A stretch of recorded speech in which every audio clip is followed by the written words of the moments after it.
Ladies and gentlemen, the story you are about to hear is true. The names have been changed to protect the innocent. Dragnet.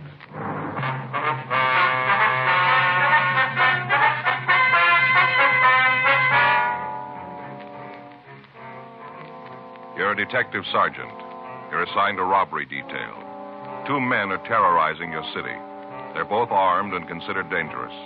Your job, get them. It was Thursday, September 9th. It was warm in Los Angeles. We were working the night watch out of robbery detail. My partner's Frank Smith. The boss is Chief of Detectives Thad Brown. My name's Friday. I was on my way back from the street, and it was 11:42 p.m. when I got to the 814 Club, the back room. I hate to think what's going to happen when Mr. Negri hears about it. It's going to be pretty bad. Yes, sir. How about it, Joe? You catch the fellows yet? No, sir. Description's out. Guys from the F cars are checking the neighborhood. Haven't got nothing yet, though, huh? No, sir, not yet. Wish I was home. Sir? If I was home, I could turn off the phone. I got one of those attachments in the extension in the bedroom that turns it off.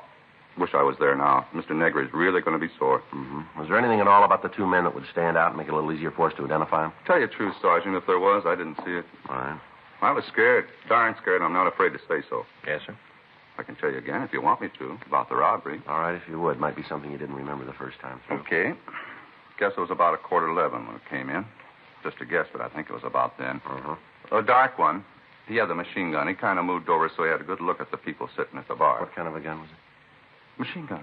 I see. Go ahead. Guess he could have hit him off from where he was. Held the gun kind of low, you know, like at his hip. Here.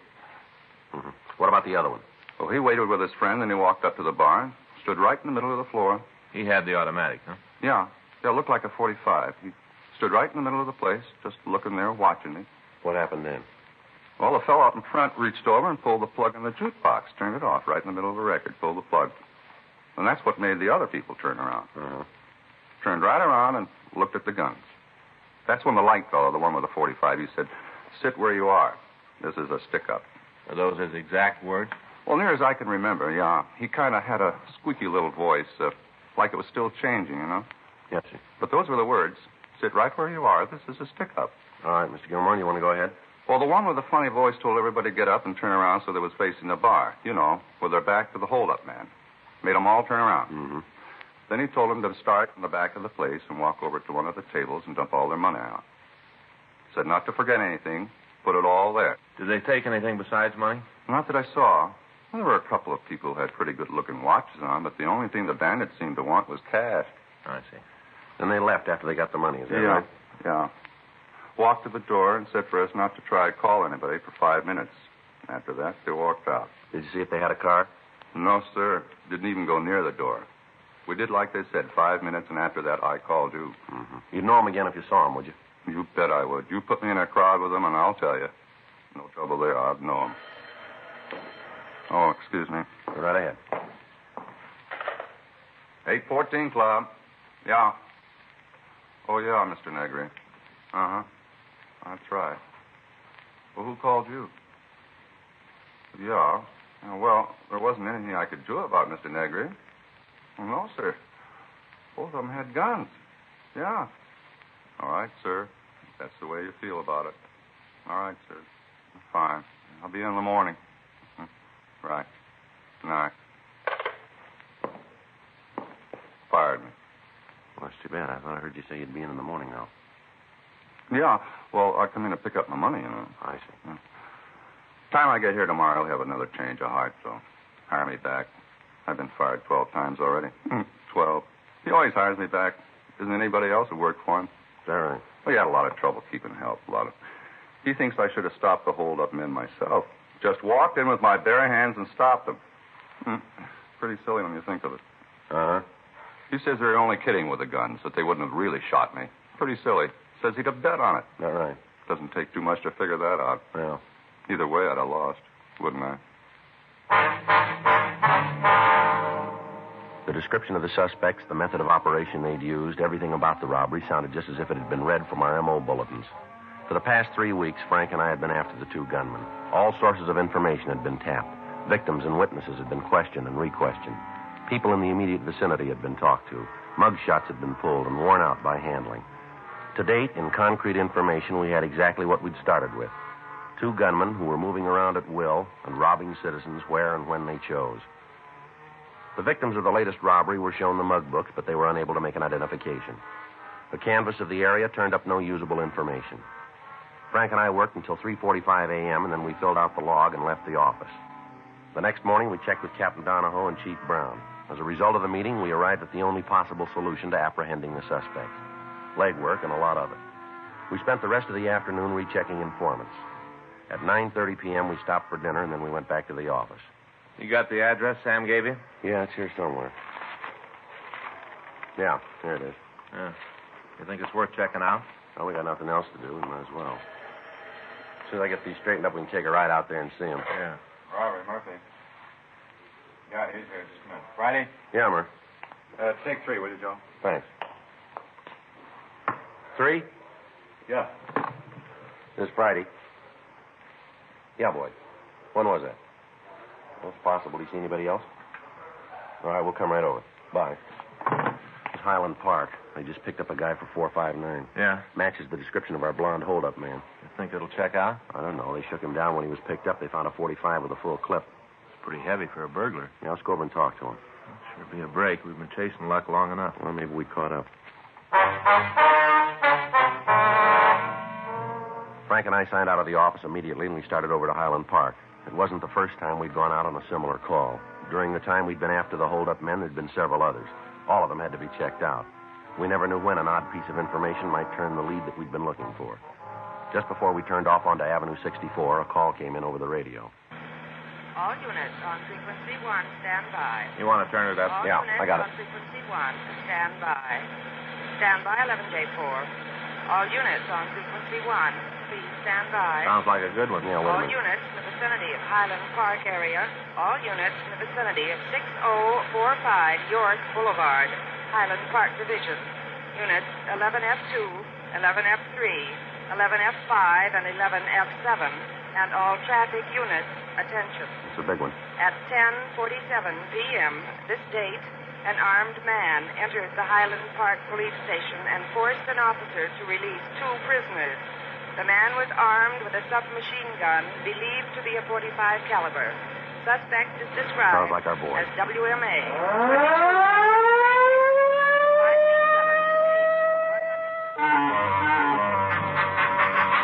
The Highland Park Police Division is a large brick building located on York Boulevard. On the ground floor is a booking desk and a couple of administration offices.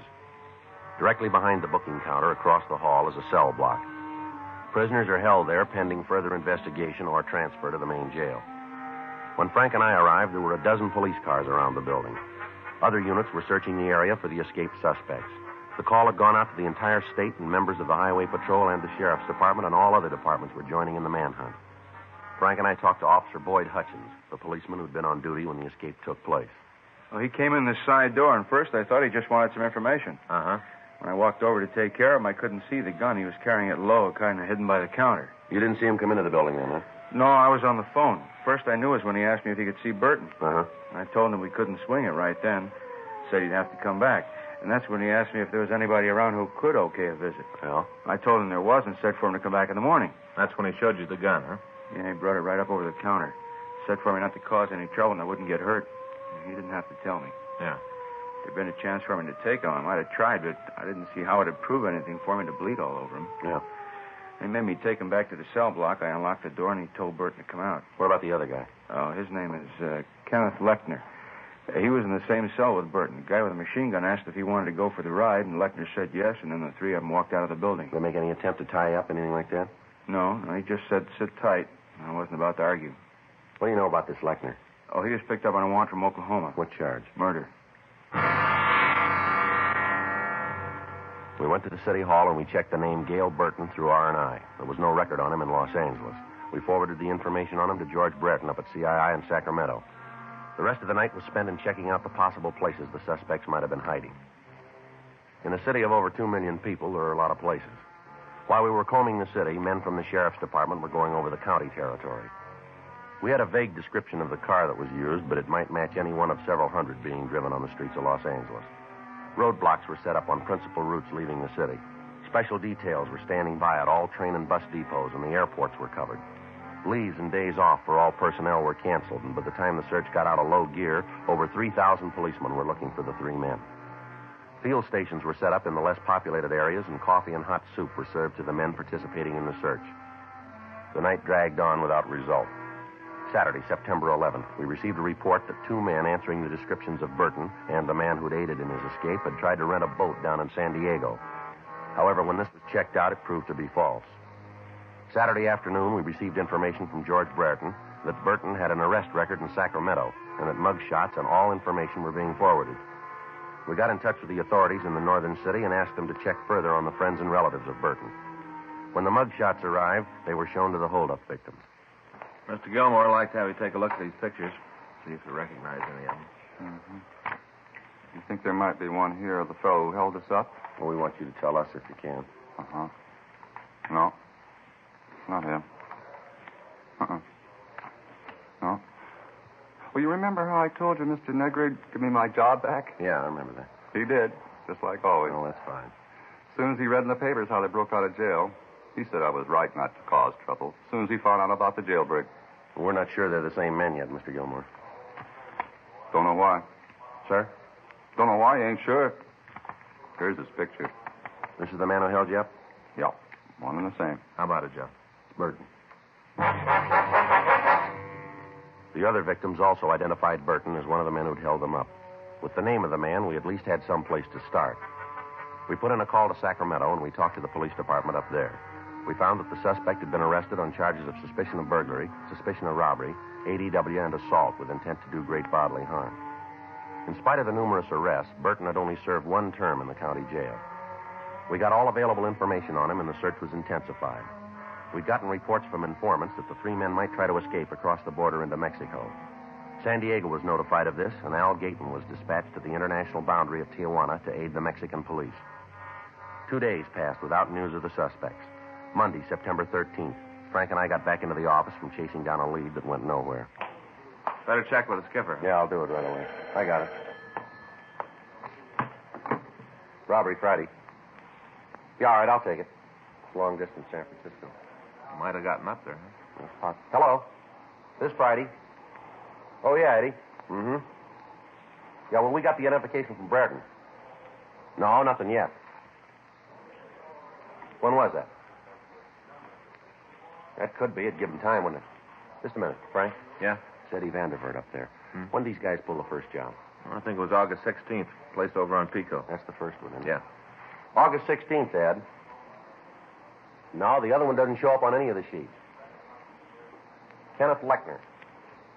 No, we're expecting it from Oklahoma. You guys will check it out for us then, huh? All right. Let us know as soon as you got something definite, will you? Right. Okay, Ed. Thanks for calling. Right. Bye. What's he got? Well, I got a rumble that Burton was up there the first part of August. He stayed about a week, he said. Yeah. Ed says he's got an informant down in the Fillmore district used to run with Burton. Might give us a lead on the partner. How come?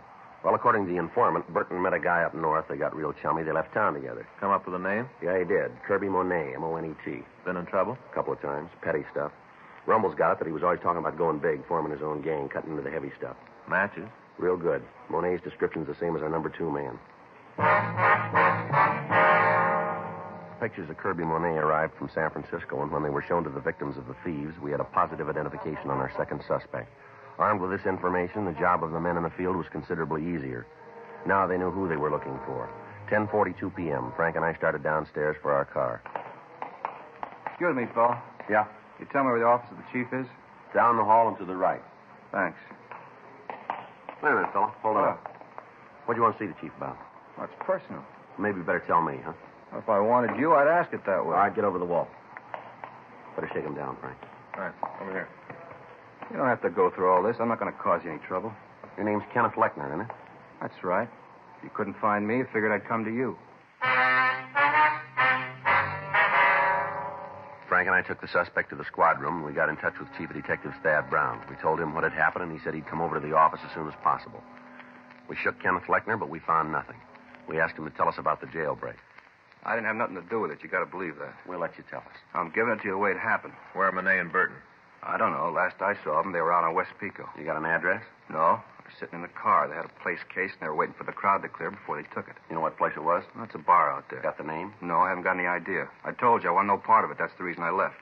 You haven't got any idea where the place is, huh? No, none. You want to tag communications, Frank? Tell them about it? Yeah, I'll get right away. You guys must have every cop in the country out looking for us. Never saw so much fuzz. Yeah. I can't go that route anymore. It doesn't work out for me. Never was any good at running. Did you hear anything at all about the plans they were making? No, not a lot. I don't think they trusted me very much. I was with them, but like an in-law or something. I'll tell you something, Sergeant. What's that? These guys are roof jobs, both of them. What do you mean? Well, they lost the road all the time talking about how they're going to put class back in holdups, going to form a big gang and really jump the cops. All the time talking like that. Roof jobs. Mm-hmm. You got any idea where we can pick them up? Ain't nothing I'd like better than to give you the address, but I ain't got it. What about this car they're using? Can you give us a description of it? Yeah, it's a 52 Nash, 4-door. Stolen? Well, it must be. They had it when we left Highland Park. You give us the number on the plate? I don't think so. I can't pull it up. I don't think I ever really took a good look at it. What about this machine gun? They got shells for it? They're loaded with them. These two guys are heavy enough to start a small war on their own. Monet carries a chopper and a 45 in his belt. Burton's got two 45s and a 38. He carries a 38 strapped to his leg. He's always laughing about it. Says even if he's picked up, he's got to ticket out. Mm-hmm. Oh, these guys are real far out. They've been reading too many comic books. All the time talking about Dillinger and Floyd. Burton even took to smoking cigars. Says it makes him look like Doc Barker. Anything you can give us that'll help us nail them? No, nothing. All right, Lechner, let's go. You take me to jail? That's right. Hey, you do me a favor, huh, Sergeant? What's that? Give me a cell by myself. I hadn't much sleep in the last couple of days. I'd sure like to get some. All right, we'll see what we can do. All right, sit still a minute. All right, let's go. You got to put these on again? That's right. All right, come on. Get the word out? Yeah, a little late. What do you mean? Burton and Monet have already hit the bar. Patrol car spotted them on the way out. Yeah. It was a beef, and the men in the car took Burton into custody. Mm-hmm. Dropped him in the car and started to bring him in. Hadn't gone more than a couple of blocks when Monet drove up, rammed the police car, and started shooting. Anybody hurt? Yeah. He took Burton away from the men in the unit and shot one of them. How bad? Well, he's at Georgia Street receiving now. They don't expect him to live. We had Count Fleckner held for the Oklahoma authorities. We contacted Captain Donahoe and told him what had happened. He'd taken over the search for the two suspects in the Pico area. A blockade had been set up on all streets leading into and out of the area. All vehicles were being stopped and searched. All pedestrians were being interrogated. Frank and I joined in the manhunt. By 6:30 the next morning, Wednesday, September 15th, the area had been covered without result. However, in checking all automobiles in the vicinity of the holdup, we'd come across a 1952 Nash, gray in color. The left front fender was damaged, and it matched the description of the suspect's car very close. We put a stakeout on the vehicle, and it was kept under watch for the next 24 hours. During that time, no one approached it. We checked the license number with Auto Theft Division and found the car to be stolen. It had been taken from the owner 5 days before on September 10th.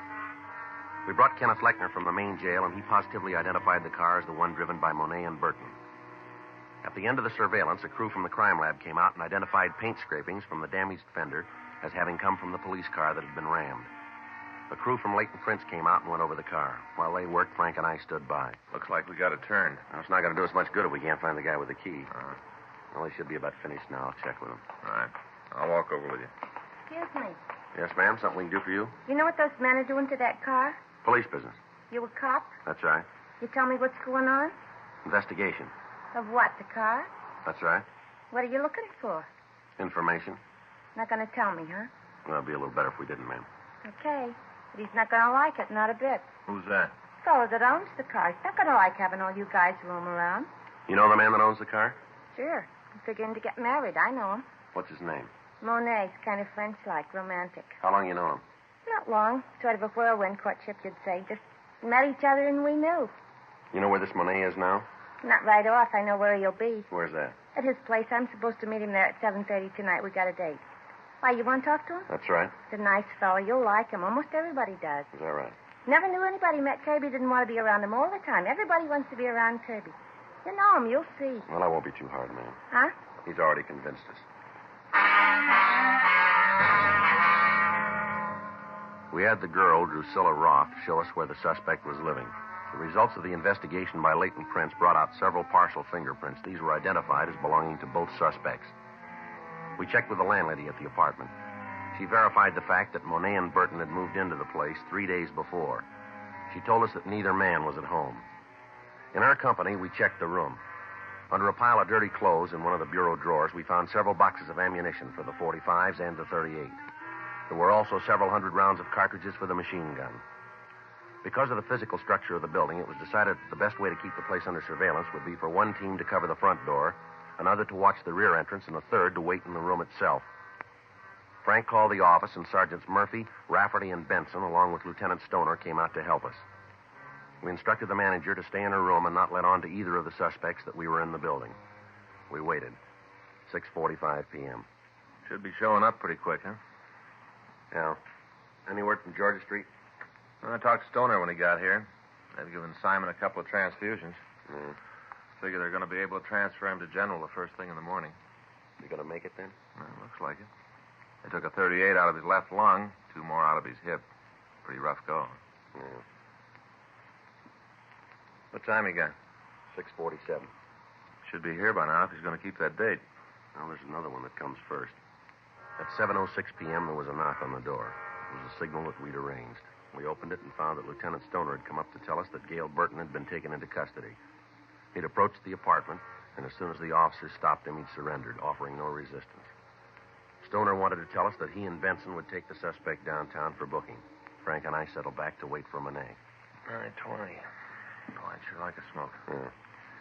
Why is it, Joe, you and I always draw this stake inside the room where all we can do is sit? I don't know. You usually ask for it that way, don't you? Well, next time we're going to take one of the entrances.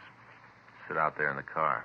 Smoke when you want. If you want something to eat, you just run down to the drugstore for a candy bar. It's a lot better duty, Joe. Sounds like somebody coming tonight. Yeah. What's that? Yeah. All right, Monet, hold it right there. Watch it, Joe. See him? Yeah. Down this way. All right, hold it. Any sign of him? No. He might have gone down the stairs. The apartment at the end of the hall. Right. Come on. All right, Monet, come on out. It's the last time around, Monet. Throw that gun out and you follow it. Not coming out. All right, let's go in. Wait a minute. I'll knock. All right, don't shoot me. All right, quit. I don't want to fight. Throw the gun out here. Right there. Drop it. All right, here it is. Doing like you say. I got it. All right, hands behind your head. Back out of the door. Come on, turn around. Keep those hands where we can see them. Okay, I'm coming. I don't shoot anymore. I won't give no more All right, trouble. hold it right there. Now, don't move. Keep those hands up. I'll shake him. Here's another one. 45. Had it in his belt. I'd have given it to you. I wasn't going to try Yeah, anymore. sure. All right, keep still. All right. Take your hands down. Back of it. One at a time. All right, now turn around. You going to take me in now? That's right. That cop I shot, he didn't die. No, you're pretty lucky. And all you got me for is robbery. That's all. Just robbery. That's how it looks from here, doesn't it? Robbery, that's all. Jail term doesn't make a lot of difference. Is that right? Sure. Isn't a jail built can hold me? Not one. I'll get out. I'll be running again. You see. I wouldn't give odds. Huh? Bigger men than you said they'd come back. Yeah, show me. I'd sure like to meet him. Don't worry, you will.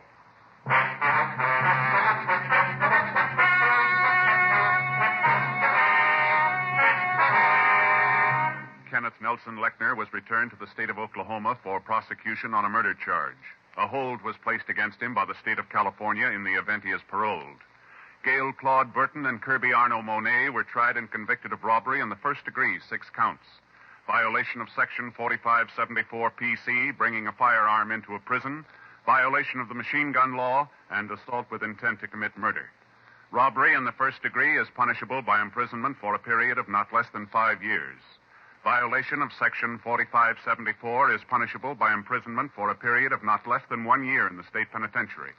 Violation of the machine gun law is punishable by a term in the state prison not to exceed 5 years and or a fine of $5,000. Assault with intent to commit murder is punishable by imprisonment for a period of not less than 1 nor more than 14 years in the state penitentiary. You have just heard Dragnet, the authentic story of your police force in action, and starring Jack Webb, a presentation of the United States Armed Forces Radio Service.